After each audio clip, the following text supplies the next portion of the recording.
Camera's good. All right, good afternoon, folks. Keep calm and carry on. That's the message for today on this, the third day of our provincial state of emergency. As we speak, a number of Hercules planes are transporting citizens of Pimicikamak from Norway House Cree Nation here to Winnipeg.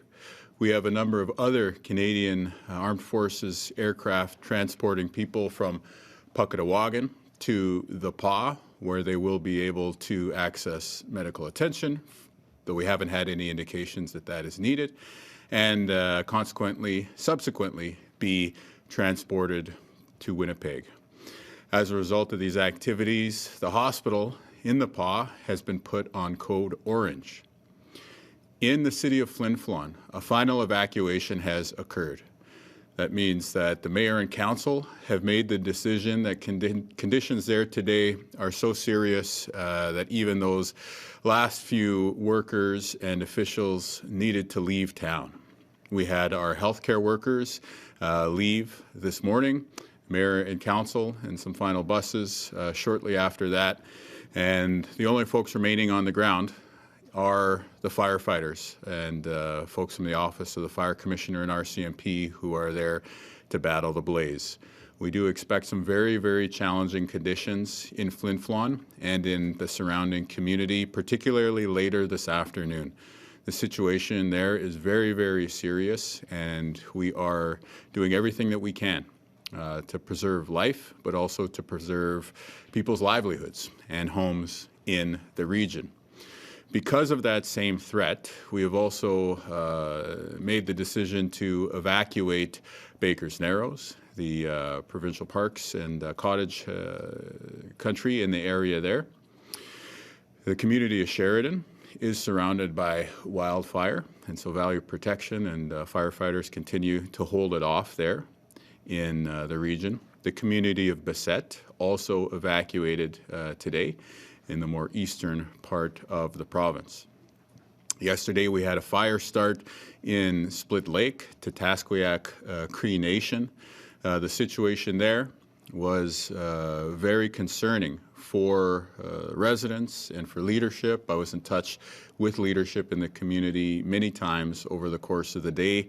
Hydro, cell connectivity, providing shelter for folks who had to see their homes evacuated from Tatasquiac are all important considerations we've been working on over the past 24 hours.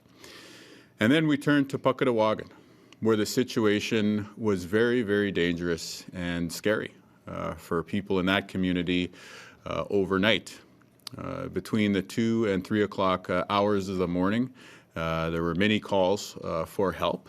In particular, I want to highlight local emergency management officials from the community of Puckatawagan, as well as MKO, the Manitoba Kiwetanui Ogimakaanak, who contacted us and let us know that the fire situation had worsened considerably, that the airport was being threatened, and that there was a lot of concern and then a desperate need to accelerate the movement of people out of that community. So as I said, the Canadian Armed Forces responded swiftly. They had a helicopter to do reconnaissance on the ground before 6 a.m. Today. A number of helicopters and fixed-wing crafts have been moving people out since then. We have been able to confirm that the airport was not damaged by that fire. Heavy smoke conditions have prevailed there for quite a bit of the day. And so this does provide an additional layer of complexity to what we're trying to accomplish to get people to safety. So, to our fellow Manitobans, I would say over the course of the day today, we can expect thousands of more people from the northern parts of our province to be moved out of their communities or neighboring communities to find their way to safety in other parts of Manitoba, predominantly here in Winnipeg. However, we should also highlight cities like Thompson and Portage-la Prairie and the PA, among many others, the Opaskwayak Cree Nation, the Norway House Cree Nation, the Nisitchewayasig Cree Nation, who are all welcoming people into congregate shelters. Yesterday, I had the opportunity to visit a reception center here in Winnipeg, and I spoke to many folks who were evacuated from Flin Flon, as well as Creighton, Saskatchewan, and Puckatawagan.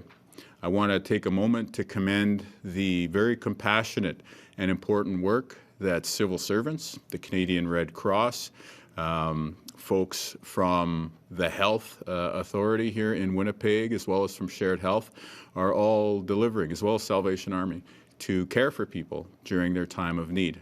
Very scary, very tiring, long days for people who've been on the road and in the air to find their way to safety, and very, very long days and very tiring ones at that for the people who are delivering help.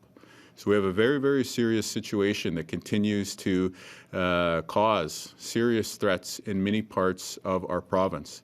However, we have the best of the best when it comes to firefighting. We are engaged with local leaders in cities, in towns, and First Nations to ensure that they have the resources that they need to fight the flames and to get their citizens to safety. And so I know that there is a ton of goodwill and a ton of compassion out there. If you want to help, you can donate to the Canadian Red Cross. If one of your friends or family is asking you for shelter and you can afford to provide a place to stay, that does pitch into the overall effort. I also want to thank the numerous businesses and humanitarian organizations who've stepped up to help. You are truly embodying the best of Manitoba. And to everyone who is sharing information, to our colleagues at the federal level, Minister Chartrand, the Prime Minister, Dominic LeBlanc, the Minister of Intergovernmental Affairs, everyone who is helping to coordinate our response here in Manitoba, we say miigwech, merci, and thank you very much. So I'm happy to take any questions that folks may have. Monsieur Kinew, peut-être la situation à Flin Flon en français. Bien, on voit une situation très grave à Flin Flon aujourd'hui. Ici, sur la carte, on voit qu'il y a beaucoup de feux au nord et à l'ouest de la communauté. Plus tard cet après-midi, on pense que le vent changera et puis va pousser les feux chez eux à Flin Flon. Alors ça, c'est ce qui a forcé la décision du maire et puis des autres chefs là. Au niveau des ressources pour combattre les incendies, il y avait des pompiers de la Colombie-Britannique. Est-ce qu'ils sont arrivés? Est-ce qu'on attend des ressources d'ailleurs, peut-être sur la planète aussi? Oui, toujours. Nous sommes dans une situation où la situation est si grave tout partout dans le Canada qu'on a besoin de demander d'aide des autres pays aussi.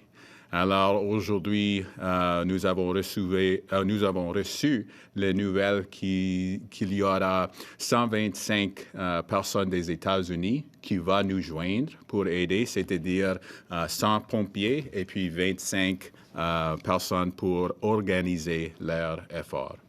So what I was just sharing in French there with our colleague is that the situation across Canada is very, very grave and very serious. And our hearts go out to our neighbors in Saskatchewan who are battling massive wildfires in their province, and we certainly appreciate the engagement. I had the opportunity to speak with Premier Moe yesterday. But because that situation is so serious across Canada, we are now turning internationally for help. I shared some information about Colombian helicopters yesterday, and today we received news that 125 firefighters will be coming from the United States. That's 100 firefighters proper, and then 25 managerial workers who will be able to provide logistical supports. We cannot thank other jurisdictions enough.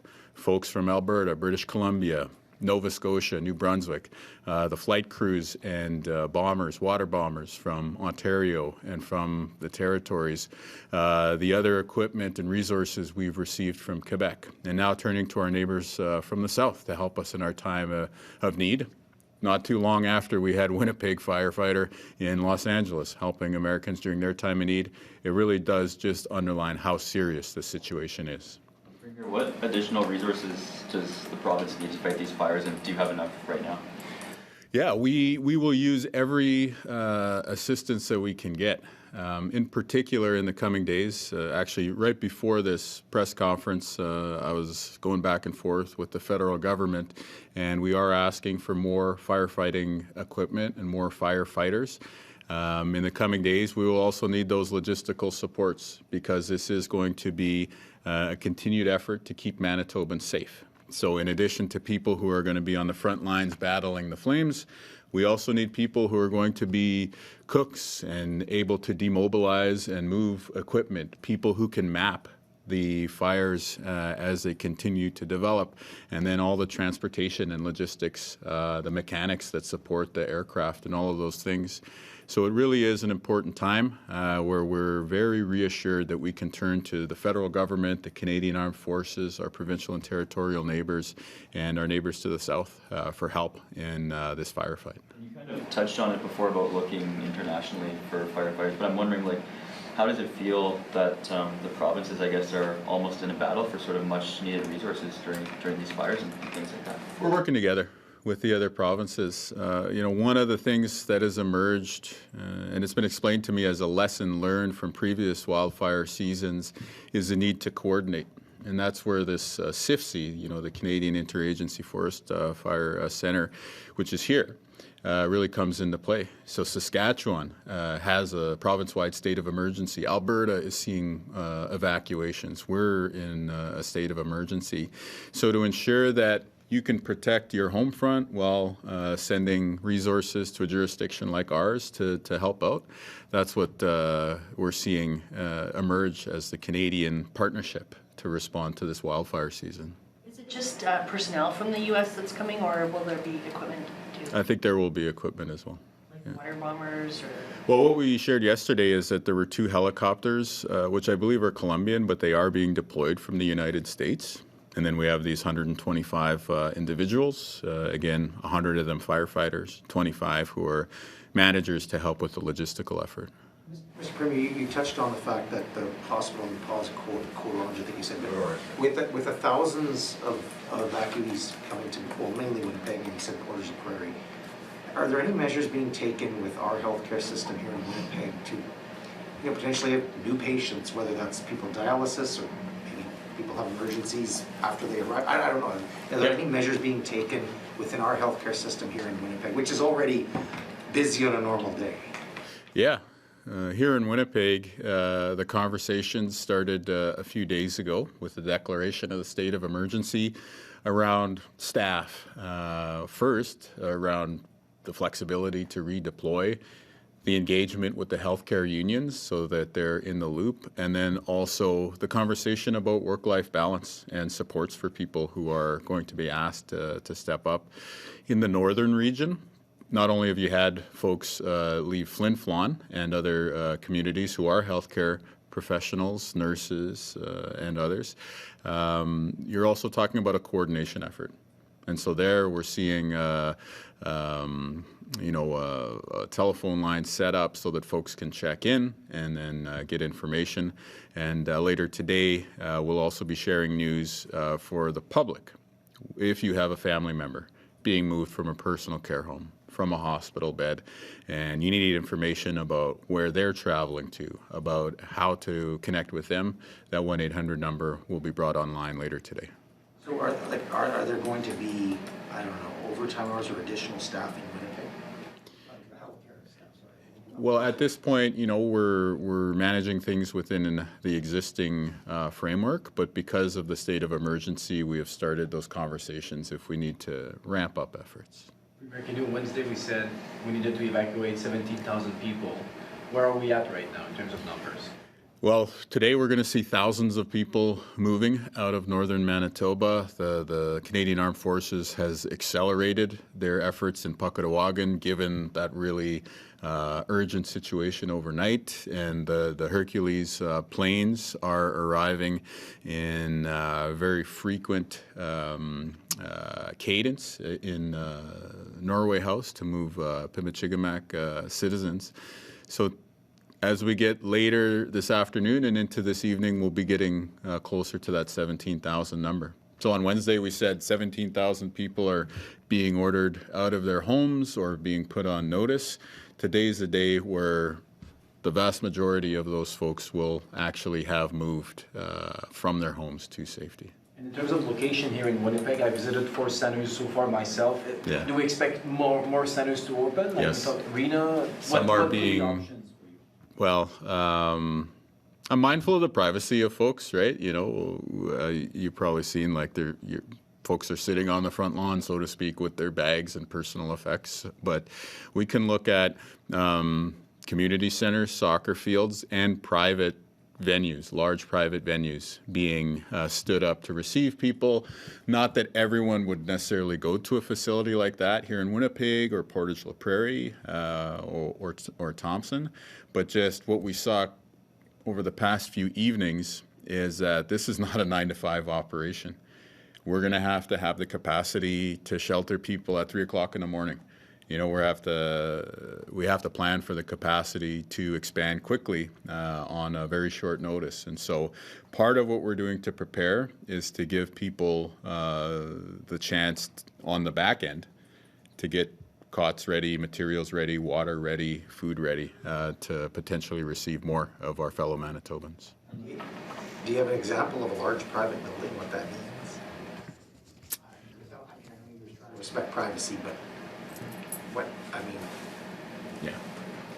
Maybe We'll share, I'm sure, if we get to that point. Yeah. How do you determine, you know, some people are going to hotels, some people are going to congregate shelters, some people are with families, and the Red Cross is, you know, providing support, and there's emergency social services. Like, could you talk a little bit about the distribution? And I mean, if I have a credit card, I can go to a hotel, and then the province will reimburse me later. Like, what's the rollout of this like, depending on what situation you're in? Is hotel for people with special needs or families, or can you just talk a bit about who's getting what and why?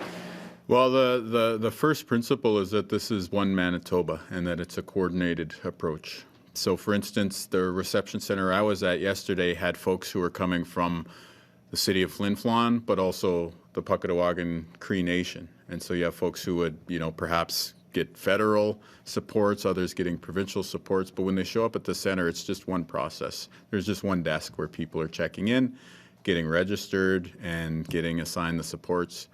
When we get to who's staying with friends and family, that's effectively self-selected. You know, do you have that person that you can turn to?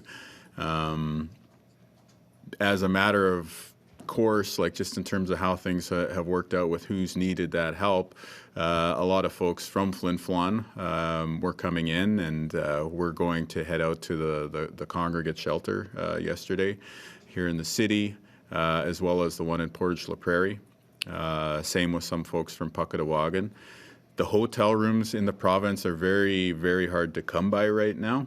And that's because of previous evacuations. That's because of other folks just having their business, conferences, vacation bookings. And so where we do have access to hotel rooms, it is being prioritized for medical patients and people who have accessibility needs and for whom staying in a cot in a congregate shelter might be more of a challenge, which is not to say that there aren't people with those issues with those situations within the congregate shelters, just that as we go forward, the people making the plans are doing their best to accommodate those specific needs. Premier, I was speaking with some folks in Sheridan earlier, and I know they're pretty relieved that there's some resources heading there today, but they had also mentioned, you know, they wish that there was maybe more support on the ground earlier, and I'm just wondering, do you think that it's time, I guess, to hire more in-house wildland firefighters here to have those people be able to go to communities like that earlier? Well, we are using every firefighter that we have. It's been great to see municipal and local fire step up as well too, folks throughout the province, including southern Manitoba, the Westman region. That's been really great, and we're scaling up the ability to respond in every part of the province. I think what we've seen this wildfire season that's been unique, as the experts have explained it to us, is that in past years you've had one region at a time. The east would have an issue, then the next year it would be the north, and then the following year maybe the west. This year it's every region at the same time. And so this is one of the things that we are, in the first instance, responding to with the dedication, the professionalism, and the desire to protect lives across Manitoba. And then looking ahead, Manitoba is going to have to build our wildfire service in the future with the capacity to respond to seasons like this. Just on another note, I know yesterday First Nations leadership said that they were frustrated by what they had called poor communication happening by the provincial and federal government. What do you think, or how can you improve the communication there in the coming days here? I've spoken to all of the First Nations leaders directly and have been that were participant of that and have been in regular touch with them throughout the situation. I think the most important thing for Manitobans to understand is that we need to be calm. The situation can be very concerning, can be very emotional. You could be directly feeling as though your home is threatened, or you could just look at a situation and say, oh man, my fellow Manitoban is going through it right now, is living through so much stress. And I think one of the things, and why I say keep calm and carry on, is that we need to ensure that our actions and the way that we're weighing on this situation is giving the necessary space for those who are leading the efforts, whether the effort is to transport people to safety or to fight the fires, the ability to respond. Questions about accountability, I'm happy to take, and we will have plenty of time to be able to sort through these various issues. But in the emergency situation in which we currently find ourselves, I think it's important that we continue to support the efforts of those who are on the front lines. One comment that was made to me earlier today by one of our experts when it comes to managing emergencies like this is that they compared it to one of those old-time trains where you had to shovel a lot of coal until the vehicle started moving. And the purpose of that metaphor is to, or the image rather, is to illustrate the point that there's a lot of logistical planning that needs to take place before some resources can be deployed. In order for us to be able to have firefighters on the ground, in some of the current situations, we have to have water bombers be able to drop water overhead. In order for that to take place, we probably have to have certain weather and smoke conditions prevail. Similarly with transportation, the Canadian Armed Forces is in the business of meticulous planning before they deploy aircraft or before they deploy their troops to be able even to do reconnaissance in a given area. So as a result of these requirements for planning and the fact that we're responding to many, many urgent situations at once, I understand how Manitobans might look at a given situation and have questions. But I'm here to reassure you and tell you that you have the best people leading the response, that everyone who is working on your behalf is working together, and that we are making important progress to move Manitobans to safety, to push back the wildfires, and to ensure that people will be able to return to their homes and the lives that we're so proud of here in this province. I'm just wondering as well, I guess you talked about, some of those steps for planning. Is there any areas, and I know it's still like early days, but are there any areas where you look at and think, maybe we should have done this earlier or started some kind of process differently? The professionalism of the people that we work with is incredible. And if you look at the Manitoba Wildfire Service, Parks, the emergency management folks, the healthcare system, law enforcement, the Department of Families, the health regions, and shared health working together, I am inspired by people putting the good of their neighbors first and foremost and working together to stand up an emergency response to a situation that this province hasn't seen before, which is large-scale wildfires in every region of the province at the same time.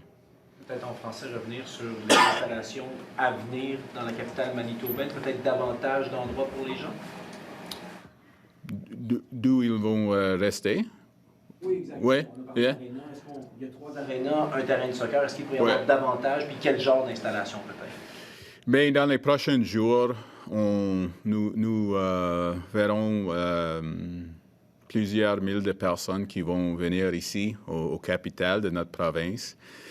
Et puis, en même temps, nous allons créer des espaces pour ce qu'ils pourraient dormir, dîner, et puis juste passer leur jour avant qu'on pourrait leur retourner chez eux. En même temps, pour rester capable d'accueillir plus de monde, il va y avoir quelques personnes qui vont déménager à des autres centres, Portage-la-Prairie, et puis des autres exemples comme ça. Alors, c'est vraiment une capacité que nous espérons va être capable d'agrandir vraiment vite, mais en même temps d'avoir la flexibilité pour peut-être pas juste accueillir, mais sauvegarder des mondes pendant plusieurs journées et peut-être même des semaines. Il y avait des critiques de certains leaders autochtones. Est-ce que vous leur avez parlé? Est-ce que vous avez réagi à ces critiques peut-être? Ben, j'étais toujours en train de leur parler. J'ai vu les noms et puis c'était les mêmes noms dans mon téléphone. Alors oui, je comprends que c'est une situation avec beaucoup de défis, mais en même temps, nous sommes toujours en train de travailler ensemble pour livrer des sécurités et puis des autres services à tous les Manitobains, s'ils vivent dans une ville, dans la campagne ou sur une Première Nation. Just wondering as well, Premier, I guess we heard that maybe New Brunswick was sending some firefighters. They are. Do you know They have, yeah. how many? I'd have to follow up. It's a few crews for sure. Yeah, yeah. Could we expect daily updates from you in terms of like pressers or? Yeah, you will get daily updates for sure. I don't know if we'll be here in room 68 each day. That will depend on the situation.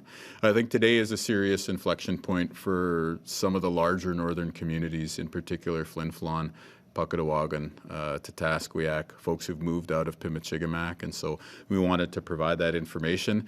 At the same time, you'll notice that I'm up here alone today. Well, Christine and Kristen are very busy in real time managing the situations with the wildfire service and with the overall emergency management. And so as much as we have an important responsibility to update the public, we also don't want to cramp the style of the people who are actually leading the response too. So it'll be a bit of a balancing act. Do you know if people heeded your calls not to start fires, just to be careful? You said there were 15 people charged and 21 written warnings issued. Yeah. Have you any indication that worked, or are there any more fires that you know of that were human So caused? those numbers haven't changed dramatically. We could follow up specifically with you. And just to be clear on the context, that was over the whole wildfire season so far. Yeah, it's not like that was in one day or something like that. But again, we're in a wildfire season where we're not seeing rain, where there hasn't been lightning. And so when we do see new starts, as we continue to see, it stands to reason that there's a human cause. Now, I think Manitobans are doing a great job of stepping up. Manitobans are trying to help, trying to donate, trying to figure out ways to pitch in. And so, yeah, delaying the bonfire for a little while now is another way that you can assist. And just because it got so much attention, the drone operator, do you know if anybody was ever charged, or if there was anything further to an investigation? Yeah, I think I don't have a specific detail there. From what I understand, the drone was getting in the way of aircraft that were going to be deployed in Saskatchewan. So it may be something that we'll follow up on soon. Yeah. Besides the States, have you made any requests to CIFC for firefighters from other countries? Yeah, it's an international effort. One of the things that we need to understand is that when we bring folks from different jurisdictions, there's more support that has to go into place. If we have firefighting crews from Western Canada, some of them will go into the backcountry and camp out, and they're very self-sufficient. But a crew coming from Quebec potentially has rules about they can't stay in the backcountry. They have to be brought out each day. And then now we go to the American crews and potentially other countries after that. It just requires more support, more coordination. And so that's why I think it's going to be somewhat of a step-by-step process. When do you expect the American crews to arrive? Very soon. Yeah, very soon. Do you know what states they're coming from? I think we'll have more to share as we get closer to them being deployed here in Manitoba. Yeah. All right, we can go to Zoom now. Thank you, Premier. We have 4 outlets on Zoom today. Just a reminder to reporters, you're allowed 1 question and 1 follow-up. We'll start with the Globe and Mail today. Timur? Hi, thank you so much. Thank you, Premier, for talking to me. I'm sorry I couldn't be there in person today. But I guess my first question is trying to get a sense of what we're expecting this weekend as well, in terms of the evacuation numbers and the fires themselves. So today we're hearing, obviously, overnight, Bissett was impacted, right? And so there's more evacuations. I know you've said that 17,000 people is the number of the people that are now actually coming into these communities, the safer zones. They've started being evacuated from there. But of course, Bissett was not included in that at the time, right? So I'm just trying to get a sense of what that will look like for the weekend, and the fires themselves, if you could please just sort of elaborate on that. Like, what are they looking like? Because we don't have the officials here today, obviously, as they're battling and working on these things. Could you explain to us what those fires actually look like, how bad they are, and what they're expected to be, again, over the weekend? Well, this afternoon and this evening is going to be a very challenging situation, which is why the Canadian Armed Forces have really accelerated their effort and have dramatically increased the number of aircraft that they're using. And I certainly thank federal officials and Minister Chartrand for the efforts to help on that side. And at the same time, the wind is predicted to change into some unhelpful directions, which are going to be very threatening for the city of Flin Flon, which are going to continue to pose challenges for Puckawagan and the fire west of Pimbichigamac, potentially, as well as Tataskriak, and we're likely going to see the closure of a chunk of Highway 10 for a big part of later this afternoon. Again, please check with local authorities, check with Manitoba 511 about the status of that highway. The reason why I mention it specifically is that that is one of the paths that people would be using after their homes have been evacuated to make their way to the south. So people are going to have to, depending on where they're coming from, maybe make their way over to Highway 6 to travel to southern Manitoba. At the same time, Bissett had been planning over the past few days, and that decision came yesterday and took effect today. So again, another community where we're seeing our neighbors being moved out of their homes, and it's a very challenging situation. It's very stressful for people. People rightfully have so many questions and a desire to fight back against these wildfires that are putting our province into this situation. And so we're taking all that into account and using that intelligence and capacity to fight back against the flames. And later today, you will probably see us getting up to that 17,000 number in terms of people out of their homes. And then as we head into the weekend, pray for rain. We haven't seen rain in the forecast yet. That could really help, sustained rainfall in particular. But in the absence of that, the past few days have been very challenging, and that may continue. So the message to ask Manitobans to be calm and to cooperate with evacuation orders and to give space for firefighters and other first responders to do their work is there, because the understandable stress of an emergency has the impact often of upsetting people, but the way that we can respond is by maintaining our calm, maintaining our control over the situation as much as we have any. And when we do that, I think the clear thinking and cooperation that characterizes Manitobans really shines through. Thank you, Premier. I have another question from my Ottawa Bureau colleagues that I wanted to ask, separate from the wildfires. I apologize for that. But I want to ask this question on their behalf. There has been some backlash from Indigenous groups in regards to provincial laws that aim to speed up project approvals, as well as to Mr. Carney's proposed One Economy legislation that we reported on at the Globe. Do you have concerns that the current efforts to shorten the timeline for project approvals risks inflaming relations with Indigenous communities? And what will be your advice to your colleagues at the FFM in regards to this? Here in Manitoba, we've been working closely with First Nations leaders and the Métis leadership about making sure that Indigenous nations understand our plans around building up the economy.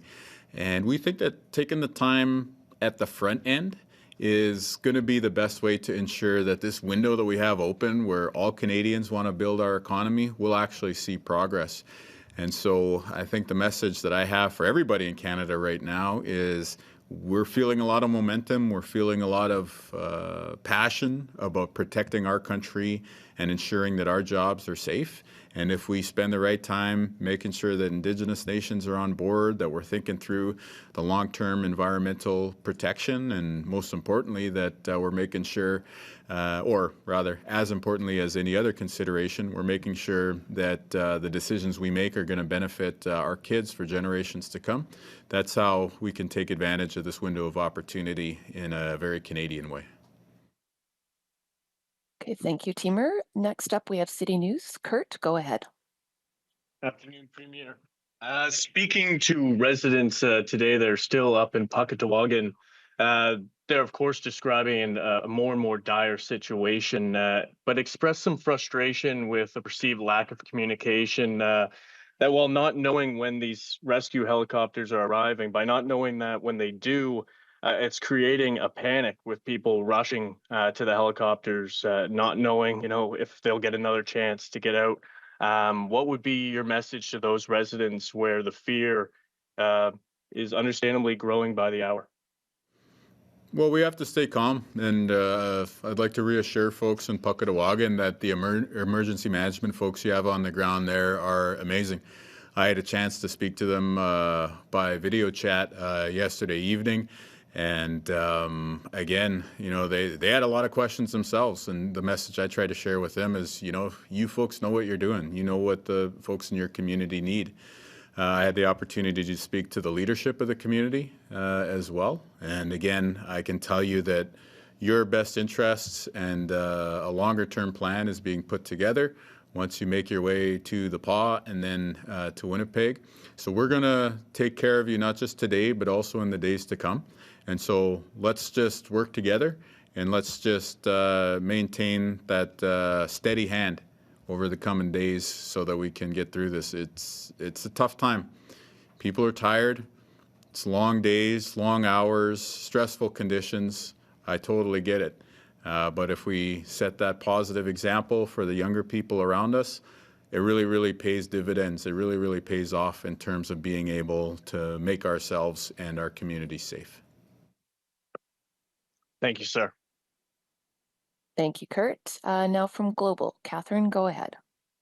Hi, Premier. Can you talk a bit more about the decision to put the hospital and the PAW on code orange? Is there concerns that people from Puckatawagan will come in with injuries?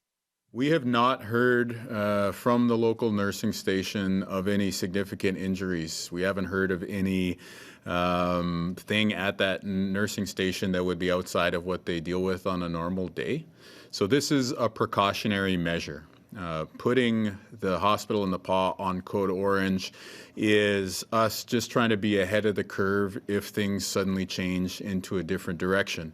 Overnight, we had a very, very serious call for help from the community and from the MKO.